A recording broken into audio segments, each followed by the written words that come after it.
Hello hi नमस्कार। ये है एपिसोड 13। सटायर है प्यार मेरा। तो चलिए शो की शुरुआत करते हैं और आज आपको सबसे पहले एक फ्लैग कंट्रोवर्सी से रूबरू कराते हैं। अब देखिए, किताबों में तो हमने यही पढ़ा था कि देश का सिर्फ एकमात्र झंडा होता है, राज्य का कोई झंडा होता है, ऐसा तो हमने नहीं पढ़ा।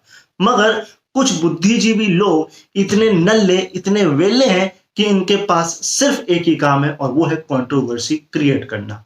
और मुझे तो लगता है कि उनको इसी बात की सैलरी भी मिलती है। अब अमेज़न की कनाडा वेबसाइट पर एक बिकनी बिक रही है जिसके रंग हैं येलो और रेड। तो कुछ बुद्धिजीवी लोग ये कह रहे हैं ये कर्नाटका का झंडा है और यहाँ की सरकार का ये अपमान है। सबसे पहली बात तो भाई, देश के अलावा राज्य का झंडा कैसे है? दूसरा, आपका आधिकारिक कोई झंडा है नहीं। तीसरा, अगर ये झंडा है तो फिर नेशनलिस्ट और सरकार कर क्या रही है? और सबसे बड़ी बात, आपको किसने बोला कि भारत की वेबसाइट छोड़कर आप कनाडा की वेबसाइट पर बिकनी सर्च करें?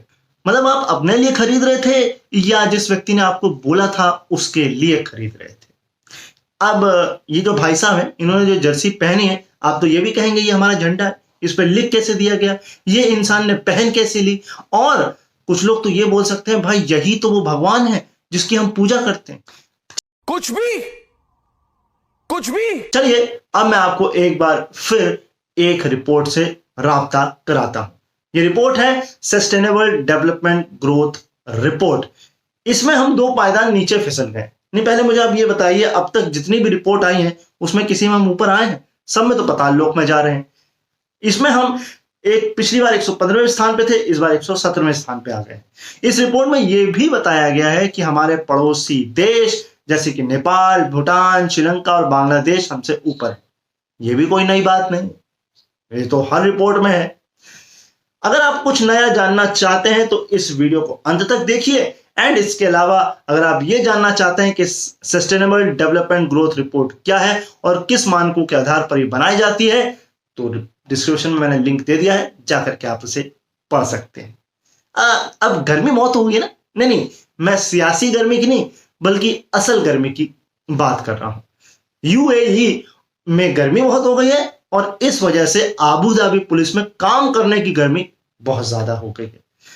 बीते रविवार, मतलब पिछले से पिछले रविवार और फ्राइडे, यूएई में पारा 51 डिग्री को छू गया। इससे पहले 2002 में पारा सिर्फ एक बार 52 डिग्री तक गया था। बट इस बार ये अनयूजुअल है कि 3 दिन में से 2 दिन पारा 51 डिग्री को छू गया। तो आबू धाबी पुलिस में काम करने की गर्मी जाग गई। उसने ये चेतावनी दे दी है लोगों को कि अगर कोई भी माता पिता और अभिभावक अपने बच्चों को किसी भी कारण से गाड़ी में छोड़कर जाएंगे अकेला, तो अब यह दंडनीय अपराध घोषित कर दिया गया है। इसके लिए आपको 10 साल की सजा और 10 लाख दिनार यानी कि 2 करोड़ जुर्माना भरना पड़ेगा। और बाकी लोगों से यह कह दिया गया कि आप अपने टायर चेक करें, कहीं वो पुराने या डैमेज तो नहीं है। क्योंकि देखिए, जब जमीन ज्यादा गर्म हो जाएगी, गर्मी ज्यादा है, तो टायर फटने के चांसेस होते हैं। वाह, क्या पुलिस है! मतलब काम करने का जज्बा और देश की जनता की सेवा करने की ललक, क्या बात है! वाह भाई वाह। वहीं एक्सपर्ट्स का कहना है कि हर साल लगभग 40 बच्चे ऐसे हादसों का शिकार होते हैं और 55% पेरेंट्स इसे समस्या मानते नहीं। और यह भी बोला गया है कि 40 डिग्री टेम्परेचर पे अगर 10 मिनट के लिए भी बच्चे गाड़ी में कैद हो गए तो टेम्परेचर 60 डिग्री पहुंच जाता है और सफोकेशन से उनकी मौत हो सकती है। अब एक ये पुलिस है जो जनता के लिए काम कर रही है और एक हमारी पुलिस है जो सरकार के लिए काम कर रही है। कभी ट्विटर के ऑफिस घुस जाती है, कभी कॉलेज के कैंपस में घुस जाती है, कोई सरकार के खिलाफ बोले तो उसे धर लेती है। ऐसा नहीं है कि पूरे देश की पुलिस ऐसा कर रही है, बट अधिकांश पुलिस यही कर रही है। अब आपने इंसान का रिटायरमेंट सुना है, डॉग्स यानी कि स्निफर डॉग्स का रिटायरमेंट सुना है, मगर क्या कभी आपने चूहे का रिटायरमेंट सुना है? यह जानने से पहले मैं आपको हिस्ट्री में ले चलता हूं। कंबोडिया में गृह युद्ध के बाद वहां के जंगलों में बड़े पैमाने पर लैंडमाइंस बिछा दी गई। तो किसी भी व्यक्ति का जब पैर पड़ता तो उसमें विस्फोट हो जाता। इससे कंबोडिया की सरकार से लेकर के दुनिया भर की सरकारें बहुत ज्यादा चिंतित थी, क्योंकि ये इस जगह पे बनाया गया था जहां पर दुनिया का विश्व प्रसिद्ध अंकोर वाट का मंदिर है और प्राकृतिक सौंदर्य का कंबोडिया जो है वो धनी भी है, तो टूरिस्ट भी वहां बहुत आते हैं। तो बेल्जियम के एक चैरिटेबल ट्रस्ट APOPO ने एक तरकीब सोची। इसने तंजानिया से कुछ स्पेशल किस्म के चूहे मंगाए। ये चूहों में सूंघने की अत्यधिक क्षमता थी। इसमें था एक मगावा चूहा। इसको APOPO के वॉलंटियर्स ने ट्रेन किया और फिर इसे वॉलंटियर्स के साथ कंबोडिया भेज दिया गया। अब APOPO के जो हेड हैं उन्होंने बोला है कि इसने 5 साल काम किया है, ये थक गया है। इसने 71 लैंडमाइनों और 38 विस्फोटकों का पता लगाया है। वहीं 2,25,000 स्क्वायर मीटर की जगह को इसने छान मारा है, जो कि 42 फुटबॉल ग्राउंड के बराबर है। जब ये 2 साल का था तब ये आया था। अब ये अपने नेचुरल कामों के लिए फ्री है। इसको रिटायर किया जा रहा है। इसको कई अवार्ड्स भी मिल चुके हैं। वहीं अगर ये काम कैसे करता था, तो ये भाई साहब जहां माइंस थी उससे थोड़ी से पहले जो है वहां सूंघ के उसकी जमीन को कुरेदने लगते थे, तो लोगों को पता लग जाता था, जो टीम थी, तो इसको बैक कर दिया जाता था और जो रेस्क्यू टीम है वो इस माइन को डिफ्यूज या डिस्ट्रॉय कर देती थी। तो वाह, क्या कमाल का रैट है। सल्यूट है आपके काम को कि आपने हजारों लोगों की जान बचाई है। अब मैं आपसे एक सवाल करूं कि आप कुंभकर्ण की तरह कितनी देर तक सो सकते हैं? मतलब 1 दिन, 2 दिन, 1 साल, 2 साल। मगर मैं आपको कहूं कि रूस के साइबेरिया के बर्फ की चट्टान में से एक जीव जागा है, और वो भी पूरे 25,000 साल बाद। अब इस लॉजिक के हिसाब से तो अभी तक हम 7 साल से ही सो रहे हैं। अब पता नहीं और कितना सोएंगे। अब चाहे जनता की बात कर लें, भक्तों की बात कर लें, मीडिया की बात कर लें, ऑपोजिशन की बात कर लें, 7 साल से सो ही रही है। अब ये कब जागेगी और कौन सबसे पहले जागेगा, ऐसे कई सारे सवाल हैं। तो इन सवालों के जवाब अगर आप देना चाहते हैं तो कमेंट बॉक्स में दे सकते हैं। बाकी देखते हैं यार, कौन जागता है, कब जागता है, ये एक बड़ा सवाल है। अब हमारे देश में एक परंपरा है, इंजीनियर की शादी इंजीनियर से, वकील की शादी वकील से, डॉक्टर की शादी डॉक्टर से, आरजे की शादी आरजे से, स्टैंड अप कॉमेडी की शादी स्टैंड अप कॉमेडी से। ये मतलब क्या, ऐसा नहीं है? अच्छा, कुछ जगहों पे है, कुछ जगहों पे नहीं है। अब ये तो पर्सन टू पर्सन की बात है। मगर एक लड़की ने वैक्सीन लगवाई तो उसने कहा कि मुझे लड़का भी वही चाहिए जिसने वैक्सीन लगवाई। मगर बाद में ये खबर फेक हो गई। बट इस लॉजिक के हिसाब से अगर किसी सटायरिस्ट की शादी किसी सटायरिस्ट लड़की से हो जाए, पहली बात तो लड़की सटायरिस्ट मिलना थोड़ा मुश्किल है, मिल गई तो आपस में बात कैसे करेंगे, ये माहौल जरा समझिए, सोचिए। और इसके अलावा कोई तीसरा व्यक्ति सुन रहा हो तो उसको समझ में नहीं आएगा भाई उसकी तारीफ हो रही है कि उसकी बेइज्जती हो रही है। इसके अलावा किसी लड़की की स्कूटी में अगर पेट्रोल हो तो वो ये भी बोल सकती है कि मैं तो उसी लड़के से शादी करूंगी जिसकी बाइक में पेट्रोल हो। ऐसे और भी वियर्ड लॉजिक अगर आपके पास हैं तो कमेंट बॉक्स खुला हुआ है, आप जरूर बता सकते हैं। अब 1 साल पहले एक बहुत बड़ा मास्टर स्ट्रोक चलाया गया था। अब ये मास्टर स्ट्रोक कितना सही था इसकी पोल में थोड़ी देर में खोल देता हूं। ये मास्टर स्ट्रोक था कि चाइनीज एप्स को बंद कर दो। बंद कर दिया है कि भैया हमें व्यापार नहीं करना है चाइना के साथ और सिक्योरिटी कंसर्न्स है। मगर ग्लोबल टाइम्स की रिपोर्ट के अनुसार पिछले 5 महीनों में, जी हां, जनवरी से लेकर के मई तक भारत और चीन के बीच 70.1% का व्यापार बढ़ा है। इसमें इंडिया का चाइना को निर्यात 90% बढ़ा है, वहीं चाइना का इंडिया को आयात 64% बढ़ा है।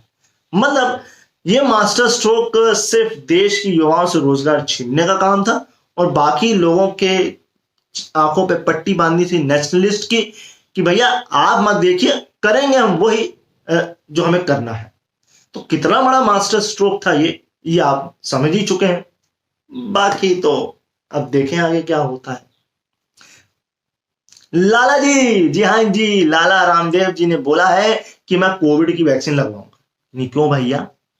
क्या गोमूत्र, गोबर, कोनोरिन से आपका इलाज हुआ नहीं? या कोरोना ने सपने में आपको दर्शन दिया और कुछ भव्य वचन बोले आपसे तो आप थोड़ा घबरा गए, डर गए? ये तो वही बात हो गई ना, ऊंची दुकान, फीके पकवान, लौट के बुद्धू घर को आए वाला सीन है ना। ऐसा ही कुछ जो है वो माहौल रामदेव जी के साथ मुझे लगता है हो गया है। भाई क्यों लगवा रहे हो भाई वैक्सीन लाला जी? क्यों? जवाब दो। हाँ जी। अब बात करते हैं खोए हुए व्यक्तियों के संबंध में। देखिए, देश में कभी जनता गायब हो जाती है, कभी जानवर गायब हो जाते हैं। अब तो हद ही हो गई भाई, वैक्सीन ही गायब हो गई। मध्य प्रदेश के जबलपुर में कोविशील्ड की 10,000 डोज है वो गायब हो गई। क्यों? क्योंकि मैक्स हेल्थ केयर हॉस्पिटल जिसने ये खरीदी, उसका असल जिंदगी में कोई अस्तित्व ही नहीं। मतलब पहले मौत के आंकड़े गायब हो रहे थे, अब वैक्सीन गायब हो रही है। आगे चल के क्या गायब होगा पता नहीं। आप अगर कुछ एज्यूम करना चाहते हैं, अगर आपको डर नहीं लगता है, तो आप कमेंट बॉक्स में बता सकते हैं कि आगे चलकर क्या और नया गायब होने को हमको देखने को मिलेगा।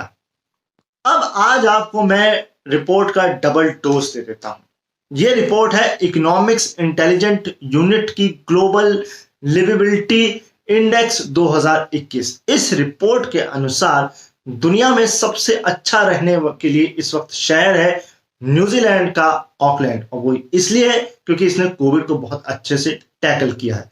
अगला है जापान का ओसाका, इसके बाद ऑस्ट्रेलिया का एडिलेड, फिर है न्यूजीलैंड का वेलिंगटन। और आज तो भैया वर्ल्ड टेस्ट चैंपियनशिप का फाइनल भी चल रहा है, इंडिया वर्सेस न्यूजीलैंड के बीच। अगर टॉप 10 कंट्री सिटीज की बात करें तो इसमें 4 जो हैं वो ऑस्ट्रेलिया की हैं।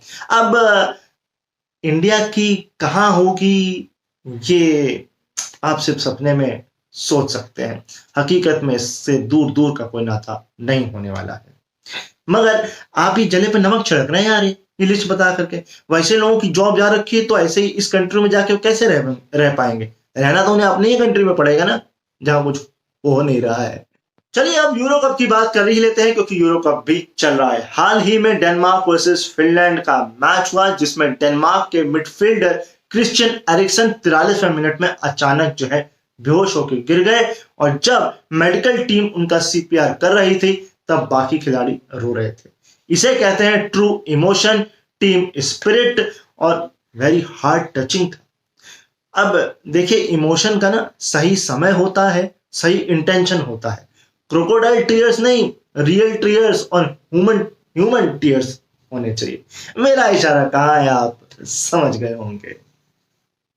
अब हमारे देश में बहुत जल्दी नैरेटिव बना दिए जाते हैं। अब जो मैं खबर आपको बताने जा रहा हूं, इसके बाद सोचिए कि कौन सा नया नैरेटिव जो है वो दिया जाएगा। अमेरिका के दक्षिण मध्य एशिया के कार्यवाहक सलाहकार और विदेश मंत्री डीन थॉमसन ने यह बोला है कि भारत तो वैसे एक बहुत बड़ी डेमोक्रेसी कंट्री है, पर भारत सरकार के कुछ निर्णय जो है चिंता का विषय है, जैसे कि अभिव्यक्ति की आजादी को दबाना, एक्टिविस्ट और पत्रकारों को जेल में डालना। भाई हम लोग जेल में, हमको पता है, बट देखिए, अर्बन नक्सल, टुकड़े टुकड़े गैंग, खान मार्केट गैंग, इसके बाद नेशनल एंटी नेशनल, अब इन सारे नैरेटिव्स, जहां तक कि इंटरनेशनल कॉन्स्पिरेसी की बात, अब इस खबर को लेकर के क्या नैरेटिव दिया जाएगा, ये सोचने वाली बात है। दिया भी जाएगा कि नहीं? अब दे दिया जाएगा तो फिर इंडिया और अमेरिका के बीच तो दरार आ जाएगी भाई, तकरार हो जाएगी। मुझे याद है सीए के वक्त भी ऐसा कुछ हुआ था, बट उस पर भी बाद में कुछ हो नहीं पाया था। अब आज के समय को देखते हुए कुछ लोग काफी ज्यादा रिबेलियन हो रहे हैं, और कुछ लोग बहुत ज्यादा सरकास्टिक यानी कि सटायरिस्ट बन रहे हैं। इसमें राजीव निगम तो आजकल कमाल के वीडियोस निकाल रहे हैं। वही रेबेलियन या यूं कहें सरकास्टिक या सटायर में जो है वो कुमार विश्वास है। अब आरबीआई ने एक नया रूल जारी किया है कि उन्होंने फाइनेंशियल ट्रांजैक्शन के लिए एटीएम इंटरचेंज फीस जो है वो 15 रुपए से 17 रुपए बढ़ा दी, मतलब 15 से 17 कर दी। तो कुमार विश्वास ने कहा कि भैया क्यों रोज की चिक चिक कर रहे हो, क्यों रोज जलील करते हो, एक बार काम करो, सांस लेने पे भी जो है टैक्स लगा दो। सही बात है। अब एक नेता ने कहा था कि तेल शुद्ध मिलने लग गया है इसलिए दाम बढ़ गए हैं, पेट्रोल शुद्ध मिलने लग गया है इसलिए दाम बढ़ गए। तो भैया अगर आपको हवा शुद्ध लेनी है, सांस लेनी है, तो भाई आपको सांस लेने का टैक्स देना पड़ेगा। सही बात है, कर सकते हैं। मैंने तो ट्विटर पर पोल भी डाला था, लोगों ने यस पे ऑप्शन चलाया था। तो ये हो जाना चाहिए, इसमें कोई शक की बात नहीं है। चलिए अब थोड़ी सी एक सैड खबर पर भी नजर डाल लेते हैं, और ये सैड खबर आ रही है। एक यूट्यूबर है भुवन बाम, जिनका चैनल है बीबी की वाइन्स। उन्होंने अपने पेरेंट्स को 1 महीने के अंदर खो दिया है कोविड से। हमारी पूरी प्रार्थनाएं हमारे साथ हैं। हम दुआ करेंगे कि आप जल्दी से इस सदमे से उभरें और वापस से अपने फैंस से रूबरू हों और हमें एंटरटेन करें।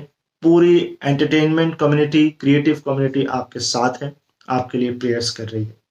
ये हम चाहेंगे कि किसी भी व्यक्ति के साथ ये ना हो कि उसे अपने पेरेंट्स से महरूम होना पड़े। ये एक बहुत ही हार्ड टाइम है आपके लिए, मुझे इस बात का पूरा इल्म है। तो चलिए इस सैड मूव से थोड़ा सा पॉजिटिव मूव की तरफ आते हैं और शो का अंत एक पॉजिटिव खबर के साथ करते हैं। थर्ड वेव आने वाली है, सेकंड वेव जा चुकी है, तो थर्ड वेव के लिए क्या करना चाहिए ये हमें सीखना चाहिए बीकानेर के एसडीएम से। बीकानेर की एसडीएम ने एक कोरोना क्लासेस शुरू की हैं। इस कोरोना क्लासेस में वो टीचर्स और बच्चों के अभिभावकों को वीडियो कॉन्फ्रेंसिंग के थ्रू जो है एनिमेशन, कार्टून, शॉर्ट फिल्म्स और शॉर्ट फिल्म्स के माध्यम से जो है वो लोगों को समझा रहे हैं, लोगों को कोरोना के बारे में अवेयर कर रहे हैं। हेड्स ऑफ है आपको कि आप थर्ड वेव के लिए पहले से ही लोगों को अवेयर कर रही हैं। ऐसी चीजें हमारे देश में और जगह होनी चाहिए। हमारे पास दीवारों में स्पेस है, टीवी में स्पेस है, रेडियो में स्पेस है, तो इसका यूटिलाइजेशन हमें बड़े पैमाने पर करना चाहिए, क्योंकि थर्ड वेव बच्चों के लिए कह तो यही रहे कि घातक है। आई होप ऐसा ना हो और हम अपने बच्चों को सुरक्षित रख पाए ताकि वो अपना उज्जवल भविष्य देख पाए। तो इसी के साथ इस शो को मैं रैप अप करता हूं। अगर आपको ये शो पसंद आ गया हो तो लाइक, कमेंट और शेयर की भरमार कर दीजिएगा। कहां जा रहे हो यार, रुक जाओ यार, थोड़ी मेरी सुन लिया करो, थोड़ी मेरी मदद कर दिया करो, अच्छा लगेगा मुझे दिल से। सब्सक्राइब कर लो, बगल में बेल है उसको भी प्रेस कर लो, उसके बाद जाओ, है ना। अभी अपना ख्याल रखो, मुझे अपने दिलों में याद रखो। मुझसे पर्सनली कुछ कहना चाहते हो तो कमेंट बॉक्स खुला हुआ आप लोगों के लिए, है ना। मैं मिलूंगा आपको अगले संडे, तब तक के लिए बाय बाय।